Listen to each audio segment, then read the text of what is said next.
How did Babur came to India वो देखते हैं। तो पहले will have to understand the central Asian polity इस टाइम पे क्या है। Please let me know first, is the board visible to you clearly? Map दिख रहा है, बोर्ड विजिबल है? जल्दी से बताओ।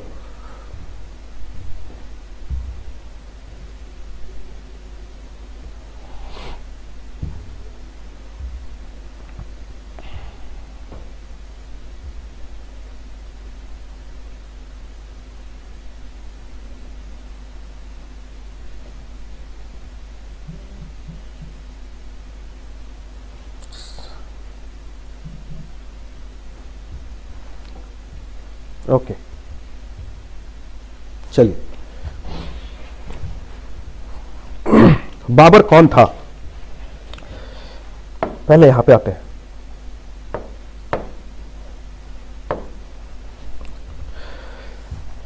Understand, listen to me very carefully, सुनना है इसे ध्यान से। ये मंगोल्स इन्हें क्यों बोलते हैं? Why they are being called as Mongols? Mongols क्यों बोलते हैं? और ये मंगोल थे कौन? मंगोल्स की जीनियोलॉजी को लेके, उनकी रूट्स को लेके अलग अलग हिस्टोरियंस की अलग अलग व्याख्या है, फिलॉसफीज है। चाइनीज हिस्टोरियंस के मुताबिक कुछ अलग उसकी कहानी है। यूरोपियन स्टडीज में जो हिस्ट्री पढ़ रहे हैं उनकी कुछ अलग हिस्ट्री की कथा है। तो एक्चुअल में वो थे कौन? ऐसा बोला जाता है कि Mongol Khan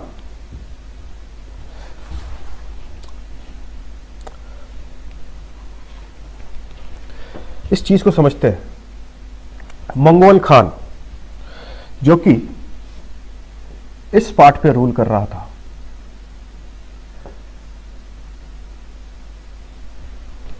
Mongol Khan. Mongol Khan कौन था? He is the first patriarch king of the Mongol tribe. उन्हीं के नाम से मंगोल रेस पड़ गया।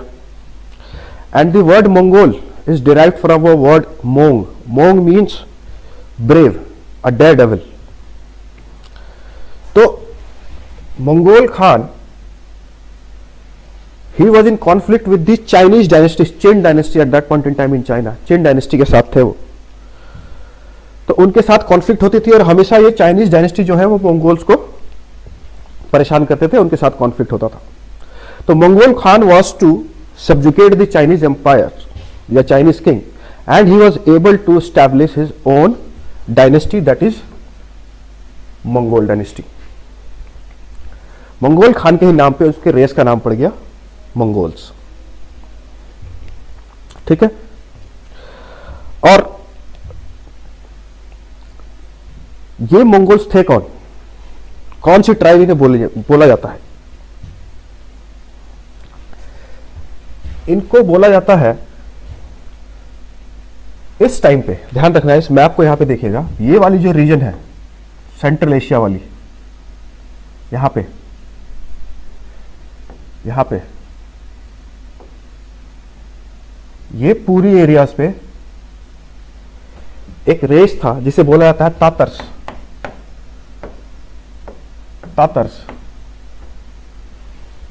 तातर ट्राइब, ये चाइनीज जो फिलॉसफी है उसके तहत बोला जाता है।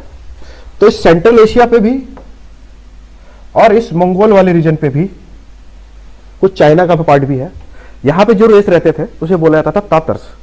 इन तातर्स के 3 क्लासिफिकेशन है, 3 डिफरेंशिएशन, 3 तरह के तातर्स होते थे। एक होते थे व्हाइट तातर्स,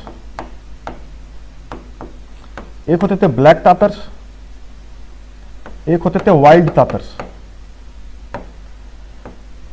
इनकी जो क्लासिफिकेशन है वो, इसका मतलब ये नहीं व्हाइट तातर्स है तो गोरे होते थे, ब्लैक तातर्स है तो काले होते थे, ऐसा नहीं था।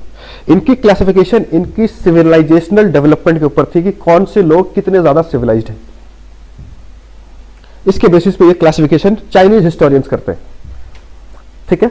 यूरोपियन हिस्टोरियंस के अगर हिसाब से हम जाएंगे, if you consider the philosophy of the European historians, तो उनके हिसाब से तातर जो है वो सिर्फ सेंट्रल एशिया में रहते थे, और जो मंगोल्स थे वो एक वाइल्ड ट्राइब थे, वो एक वाइल्ड ट्राइब थे, जंगली नोमैड्स, हर्डर्स, जो एक बंजारे की जिंदगी जीते थे। दे वर नॉट सिविलाइज्ड।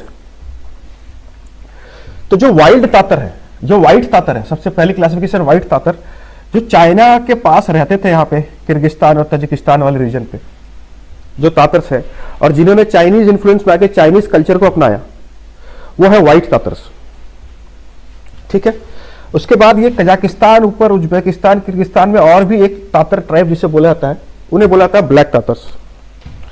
ये व्हाइट तातर्स कुछ ज्यादा सिविलाइज्ड थे, ये जो ब्लैक तातर्स है थोड़े कम सिविलाइज्ड थे।